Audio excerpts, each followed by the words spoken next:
నిజంగా బయటికి రావాలనేది మాత్రం ఇప్పుడు బయట చర్చ జరుగుతుంది. ఒక్క నిమిషం మా ప్రతినిధి శ్రీనివాస్ కూడా ఉన్నారు లైవ్ లో. ఎందుకంటే చిక్కడపల్లి పోలీస్ స్టేషన్ సమీప ప్రాంతంలో ఉన్నారు. ఎందుకంటే కాసేపట్లో అల్లు అర్జున్ని విచారించబోతున్నారు. శ్రీనివాస్, ఏంటి అల్లు అర్జున్ ఎపిసోడ్ మీరు డే 1 నుంచి దానికి సంబంధించి ఎప్పటికప్పుడు సమాచారం ఇస్తున్నారు. మళ్ళీ అల్లు అర్జున్కు నోటీసులు జారీ చేయడం, ఈరోజు విచారణకు రమ్మని చెప్పేసి చిక్కడపల్లి పోలీసులు పిలవడం, అంటే ఏంటి అల్లు అర్జున్ని మళ్ళీ అంటే నిన్న మొన్న జరిగిన పరిణామాల నేపథ్యంలో బెయిల్ ఏమైనా రద్దయ్యే అవకాశం ఉందా? అల్లు అర్జున్ ఈ ఒక్కరోజే విచారిస్తారా లేక రోజు రమ్మంటారా?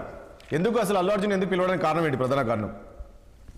అల్లు అర్జున్ కు సంబంధించి చిక్కడపల్లి పోలీసులు మరొకసారి కూడా నోటీసులు జారీ చేశారు. ప్రధానంగా ఇటీవల కాలంలో ఆయన పదే అంటే హైకోర్టు ఆయనకు మధ్యంతర బెయిల్ ఇచ్చినప్పటికి కూడా ఆయన మీడియా సమావేశాలు పెట్టి పొంతన లేని విషయాలు కూడా మాట్లాడుతున్నట్టు కూడా పోలీసులు సీరియస్ గా తీసుకున్నారు ఈ అంశాన్ని. ఎందుకంటే ఆయన అక్కడ సంధ్యా థియేటర్ లో పోలీసులు విడుదల చేసినటువంటి ఆ వీడియోలకు కావచ్చు, ఈయన మాట్లాడిన మాటలకు ఎలాంటి పొంతన లేదు. సో ఈ నేపథ్యంలో కూడా దాన్ని పోలీసులు సీరియస్ గా తీసుకొని అల్లు అర్జున్ కి నోటీసులు జారీ చేసి రోజు ఉదయం 11 గంటలకి చిక్కడపల్లి పోలీస్ స్టేషన్ కి రావాల్సిందిగా కూడా ఆయనకు నోటీసులు పోలీసులు ఇచ్చిన పరిస్థితి. ఈ నేపథ్యంలో కూడా అంటే ప్రధానంగా ఆ వీడియోలను ఆధారంగా చేసుకొని కూడా అల్లు అర్జున్ ని పోలీసులు మరొకసారి విచారించే అవకాశం ఉంది. ఈ నేపథ్యంలో కూడా దానికి సంబంధించిన ఆయన స్టేట్మెంట్ కూడా పోలీసులు రికార్డ్ చేస్తారు. ఎందుకంటే దీనికి సంబంధించి ఇప్పటికే ఆయనపై కూడా అభియోగం నమోదైన నేపథ్యంలో కూడా అరెస్ట్ కావడం, రిమాండ్ పోయి రావడం, తర్వాత మధ్యంతర బెయిల్ మీద 4 వారాల మధ్యంతర బెయిల్ మీద బయట ఉన్న నేపథ్యంలో కూడా ఆయన మీడియా సమావేశాలు అంటే విరుద్ధంగా ఏదైతే నిబంధనలకు విరుద్ధంగా ఆయన మీడియా సమావేశం పెట్టడమే కాకుండా కూడా ఇటు పోలీసుల్ని కావచ్చు, అదేవిధంగా ఇటు ప్రభుత్వాన్ని దోవ పట్టించే విధంగా కూడా అల్లు అర్జున్ వ్యవహరించాడని కూడా పోలీసులు సీరియస్ గా తీసుకున్నారు. కానీ ఒకటి శ్రీనివాస్, ఈ రోజు జరిగే విచారణ ఎలా ఉండే అవకాశం ఉంది అంటే సుదీర్ఘంగా మళ్ళీ విచారిస్తామంటున్నారు. విచారించి అల్లు అర్జున్ని పంపిస్తారా? నేను అన్నట్లు రోజు విచారిస్తారా లేక బెయిల్ కూడా రద్దు అవుతారని ఒక ప్రచారం జరుగుతుంది. పోలీసులు ఆ విధంగా ఏమైనా అడుగులు ముందుకేస్తున్నారా? ఆయన బెయిల్ రద్దు కూడా చేసే విధంగా ఏమన్నా కోర్టుకు వెళ్ళే అవకాశం ఉంటుందా?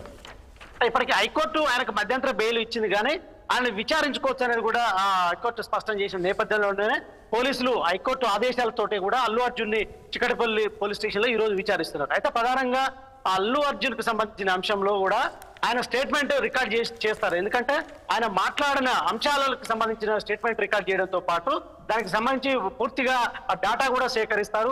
ఇంకొక వైపు అల్లు అర్జున్ కు సంబంధించి ఇప్పటికే ఎందుకంటే ఈయన వ్యాఖ్యలు కూడా ఇటు ప్రభుత్వానికి ఇటు అది పోలీసుల్ని తప్పదోవ పట్టించే విధంగా ఉన్న నేపథ్యంలో కూడా ఓకే, అంటే ఇందులో ప్రభుత్వము ఉద్దేశపూర్వకంగానే టార్గెట్ చేస్తుంది అల్లు అర్జున్ని అనేది ఒకటి వినపడుతుంది. దీనిపైన ఏమంటారు? అక్కడ ఇప్పటికి కూడా సీఎం రేవంత్ రెడ్డితో పాటు సీఎం రేవంత్ రెడ్డి అసెంబ్లీలో మాట్లాడాడు. ఆయన ఇప్పటికీ రేవంత్ రెడ్డి మాట స్పష్టం చేసిన పరిస్థితి.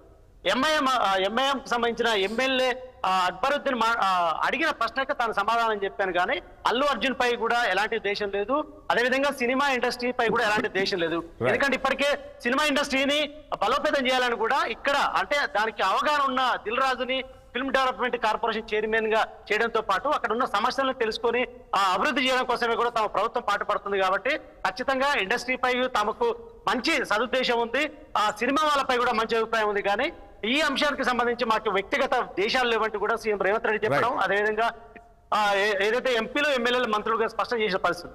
Right, thank you Srinivas. ఇక మనం అల్జాపూర్ శ్రీనివాస్ గారు బీజేపీ సీనియర్ నాయకులు ఎంతో మాట్లాడే ప్రయత్నం చేస్తాం. శ్రీనివాస్ గారు, ఏంటి చూస్తున్నాం కదా, గత 2-3 రోజులుగా మనం కూడా చర్చించాం, మొన్నటి వరకు కూడా ఒకసారి డిస్కషన్ చేసాం దీని గురించి. ఈరోజు లేటెస్ట్గా చూస్తే